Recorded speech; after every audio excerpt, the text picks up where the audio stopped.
Melting clocks, bowler hats, peculiar household objects, dream sequences, but also uncanny incidents, dorm room posters, more dream sequences, and according to Merriam-Webster, the year 2016. The word surrealism has become a catch-all for the bizarre, the irrational, the hallucinatory. But when it emerged in Europe during the tenuous, turbulent years following World War I and leading up to World War II, surrealism positioned itself not as an escape from life, but as a revolutionary force within it, a movement aimed at the wholesale liberation of the individual, aesthetic as well as political, literary as well as visual, originating in Paris but ultimately international, freed from the constraints of a singular style or medium, yet driven by a charismatic leader. Surrealism was ambitious, contradictory, and complex, and it has a history you might not guess from how the word is used today. This is the case for surrealism.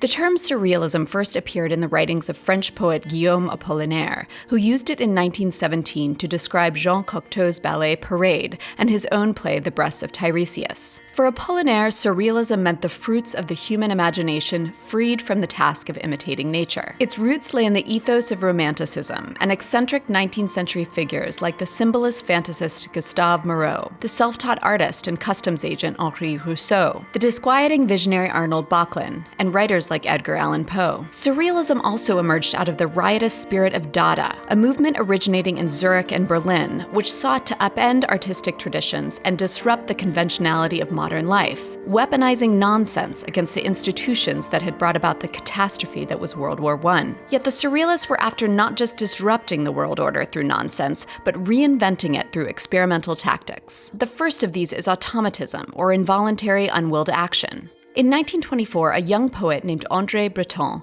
published the Surrealist Manifesto, defining surrealism as psychic automatism in its pure state, dictated by thought in the absence of any control exercised by reason, exempt from any aesthetic or moral concern. Breton had been experimenting with this pure state since 1919, when he co-authored a book-length stream of consciousness poem called The Magnetic Fields. Breton's automatism is based on the work of Sigmund Freud, who theorized that human subjects are divided between our conscious minds, dominated by reason and restrained by social manners, and the unconscious, our hidden reservoir of instincts, desires, and unprocessed experiences that our conscious mind works hard to repress. To unleash the unconscious, Surrealists did things like transcribing dreams and recording trance states under the auspices of their Bureau of Surrealist Research. The Surrealists insisted that our repression was not just psychic but social, and that liberating the unconscious would have collective, politically revolutionary consequences. Transform the world, said Marx. Change life, said Rilke. For us, it's one and the same, Breton wrote. Surrealist magazines were filled with dream accounts, stream of consciousness writings, automatic drawing exercises, even rapid-fire questionnaires, all serving to unleash the unconscious by circumventing the control of the conscious mind. One of the first Surrealist films, made by Germaine Dulac and Antonine Artaud, explored the consciousness of a clergyman afflicted with impure thoughts. It was advertised as a dream on the screen, and set up a parallel between films and dreams, both being spaces of fantasy and automatized imagination.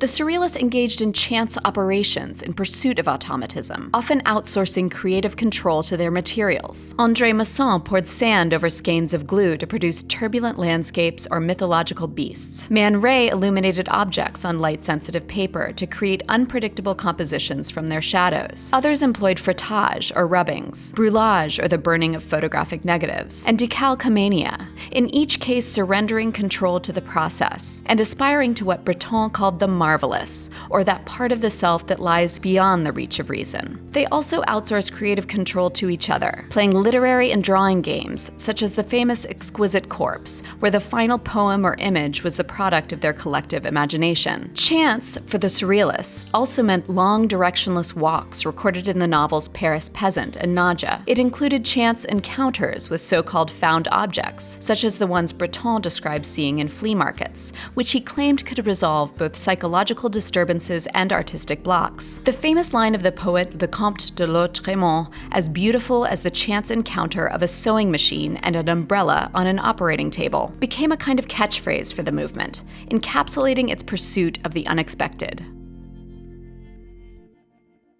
Many of these found objects made their way into Surrealist work in the 1930s, arranged in compositions that resembled reliquaries or mysterious erotic contraptions, seeking the marvelous through the unexpected juxtaposition of objects. Merritt Oppenheim, shown here posing for Man Ray, created one of the most enduringly evocative Surrealist objects. It was inspired by a conversation with Picasso and Dora Maar at a cafe, where Picasso admired Oppenheim's fur bracelet and remarked that one could cover anything with fur. She replied, so the story goes, "Even this cup and saucer." And then she brought this object into being. Found objects could be images, too. In the collage books of the German artist Max Ernst, images clipped from pamphlets and ads populate his narratives with chimera, or swim up through layers of gouache like steeping scraps of childhood memories. Other works include forms of ethnographic photographs, such as the Concombois corn silo that Ernst transformed into part elephant, part war machine. A photograph of an African village, turned on its side and misinterpreted as an image of a Picasso portrait, catalyzed Salvador Dali's so-called paranoid critical method, a spontaneous method of irrational knowledge based on the critical and systematic objectivity of the associations and interpretations of delirious phenomena. Or in other words, make a science of your madness? Like other avant-gardes before it, Surrealism drew inspiration from non-Western or so-called primitive cultures, which for them provided an alternative set of aesthetic and social values. Surrealist exhibitions often incorporated objects from other cultures, alongside their own inventions. But for the Surrealists, these cultures were not simply a timeless other. They identified their movement as anti-colonialist and anti-imperialist, mounting an anti-colonial exhibition and publishing pamphlets to protest the racist and imperial presumptions of the 1931 Colonial Exhibition in Paris. The Surrealist interest in the uncanny is a key ingredient in the persistence of and why we just can't forget many of these images. Freud explained it as something that seems both familiar and strange at the same time. For the Surrealists, this meant combining ordinary things in extraordinary ways, but it also meant the appearance of ghosts, masks, robots, and dolls. These were doubles for the living, human-like but not human. It also meant this pipe, which may look like a pipe, but it's also not a pipe. It's a double or a depiction of a pipe. Photography, which can itself be seen as a process of doubling, was especially good at generating the uncanny effect. It could be manipulated with multiple exposures and infinitely reproduced. Claude Cahun's photos often engaged in uncanny doubling, while also playing on the performance and fluidity of identity, often in collaboration with her partner, Marcel Moore. This practice would prove handy during the forthcoming war, when they disguised themselves to sneak into German gatherings and distribute anti-Nazi propaganda.